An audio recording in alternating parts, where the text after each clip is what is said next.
وإنما أولادنا بيننا أكبادنا تمشي على الأرض، لو هبت الريح على بعضهم لامتنعت عيني عن الغمض.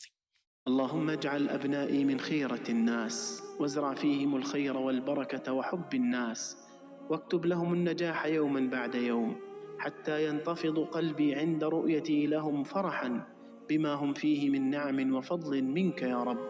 اللهم اجعلهم من السعداء الأتقياء الأنقياء الأغنياء الأسخياء الحلماء الرحماء الأصحاء.